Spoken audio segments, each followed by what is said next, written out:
Good morning and welcome back, people. This is how it's made. And today we are doing the unsung hero, the braces. Here we are. And you can see I'm using my safe brace, shameless plug. But most importantly, I want to introduce myself.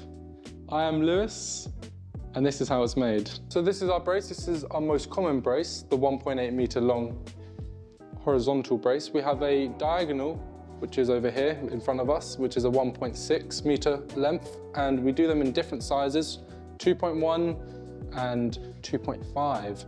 So this brace and all of them go through different processes, including manual labor, it goes through robotic welding, and it also goes through casting, making it a very complex part, even though it looks very simple. And with that being said, let me guys show you just how it's made. So, this is the very first process of creating our brace, the hooks.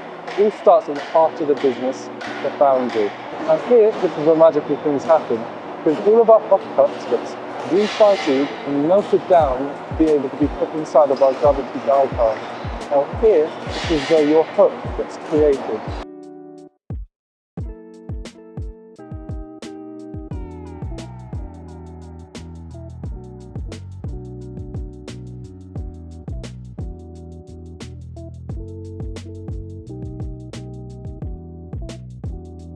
After it cools down, it goes to the next step. Check that out. So here we are. This is just like as soon as it comes out of the die cast. And this is the one after. The difference being, well, this part right here is also a next step. So right behind me, you can see a chop saw where it will roughly cut the ends off. And after that, we go to step 3 for the hook, which is sanding. And that's the cleaner finish, the cleaner edge, and that doesn't allow you to get cut in that product.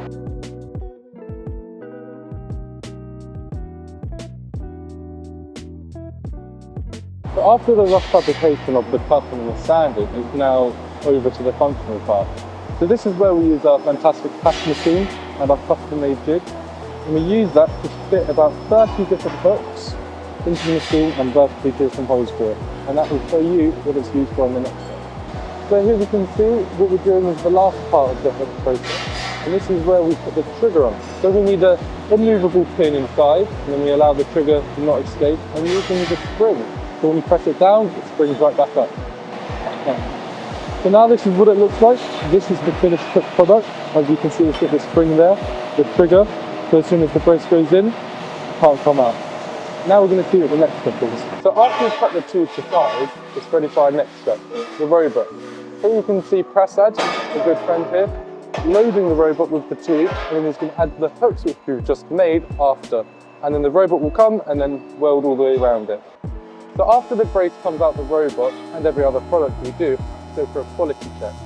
So this is where Prasad will go through and look at every single weld individually and see if it needs improvement. After that, we'll label with a sticker saying quality control to ensure that you have the best product. Well, and then there you have it. That's how the braces are made. Hope you guys did enjoy this week's episode, and we really want to hear your feedback. So leave a comment, leave a like, subscribe, turn the notifications on if you want to hear about us, and check the link in the description below if you want to get some braces for yourself. Thank you, and see you later.